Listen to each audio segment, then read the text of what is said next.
కర్కాటక రాశి వారికి ఈ వారం మధ్యస్థ ఫలితాలు గోచరిస్తోంది. ఆరోగ్యం ఎట్లా కొన్ని జాగ్రత్తలు తీసుకోవాలి. ద్వితీయాధిపతి అయిన రవి అష్టమంలో ఉన్నారు. అష్టమంలో రాహువు, కుజుడు, బుధుడు, శుక్రుడు ఉన్నారు. భాగ్యంలో శని, వ్యయంలో గురువు. ఆరోగ్యం పట్ల కొన్ని జాగ్రత్తలు తీసుకోవాలి. బంధువర్గంతో మాట్లాడేటప్పుడు కొన్ని జాగ్రత్తలు తీసుకోవాలి. అదేవిధంగా వ్యాపారం పట్ల కూడా చేద్దాకు వచ్చి కొన్ని వ్యాపారాలు నష్టపోవడం, లేదా నూతన వ్యాపారం ప్రారంభిద్దాం అనుకోవడం ఇటువంటివి చేస్తుంటారు. కాలం అంత అనుకూలంగా లేదు. ఆచితూచి వ్యవహరించాలి. వ్యయంలో గురువు ఉన్నారు. రాబడి తక్కువ, ఖర్చు ఎక్కువగా ఉంటుంది. ఆరోగ్యం పట్ల చాలా వరకు జాగ్రత్తలు తీసుకోవాలి. సర్జరీ కూడా అయ్యే అవకాశం లేకపోలేదు. ఇది అందరికీ కాదు, కొంతమందికి మట్టుకే. వివాహం సంబంధించిన విషయవహారాలు చేద్దాకు వచ్చి చేయపడుతుంటాయి. వచ్చిన అవకాశాలని సద్వినియోగపరచుకోవడం, వివాహం సంబంధించిన విషయవహారాల్లో జాతక పరిశీలన చేసుకుని ముందుకు వెళ్ళడం చెప్పదగినది. అన్ని విషయాలను తొందరపాటు నిర్ణయాలు కాకుండా ఏదైనా విషయానికి వస్తే జీవిత భాగస్వామితో ఆలోచించి నిర్ణయాలు తీసుకోవడం చెప్పదగినది. భూ సంబంధించిన విషయవహారాలు, క్రయ విక్రయాలకు సంబంధించిన విషయవహారాలు సానుకూలంగా ఉంది. సాఫ్ట్వేర్ రంగంలో ఉన్న వారికి, రియల్ ఎస్టేట్ రంగంలో ఉన్న వారికి, కన్స్ట్రక్షన్ ఫీల్డ్లో ఉన్న వారికి, కాంట్రాక్టర్స్కి, అడ్మినిస్ట్రేషన్స్కి, అదేవిధంగా ఫార్మా రంగంలో ఉన్న వారికి కాలం అనుకూలంగా ఉంటుంది. విదేశీ సంబంధించిన విషయవహారాలు చక్కగా ఉన్నాయి. విదేశాలు అనుకున్న వారికి ప్రయత్నాలు ఈ నెల నుంచి ప్రారంభించవచ్చు. మంచి ఫలితాలు సంప్రాప్తిస్తాయి. ఈ రాశిలో జన్మించిన స్త్రీలకు వృత్తి ఉద్యోగాల పరంగా, వ్యాపార పరంగా సానుకూలంగా ఉంటుంది.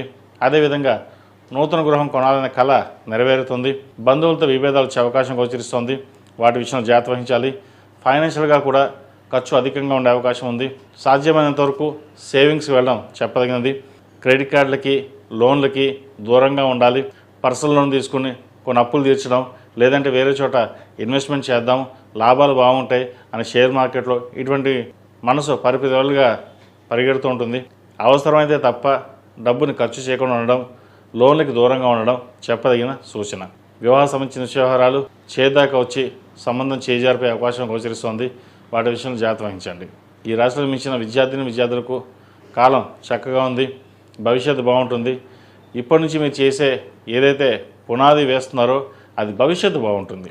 విద్యార్థులకు పరీక్షా సమయం కాబట్టి సాధ్యమైనంత వరకు స్నేహితులకు దూరంగా ఉండడం, చదువు మీద శ్రద్ధ పెట్టడం, అదేవిధంగా ప్రతిరోజు దక్షిణామూర్తి స్తోత్రాన్ని పఠించడం కానీ వినడం కానీ చేయండి. దానివల్ల ఎన్నో రెట్లు మంచి ఫలితాలు ఉంటాయి. అదేవిధంగా దక్షిణామూర్తి రూపుని మెడలో వేసుకోవడం చెప్పదగిన సూచన. ఈ రాశిలో జన్మించిన వారు ప్రతిరోజు ప్రతినిత్యం ఓం నమో నారాయణ ఒత్తులతో దీపారాధన చేయడం, అదేవిధంగా ఎరుపు ఒత్తులతోటి సుబ్రహ్మణ్య స్వామి వారికి మంగళవారం నాడు రాహుకాల దీపం పెట్టడం అనేది చెప్పదగిన సూచన.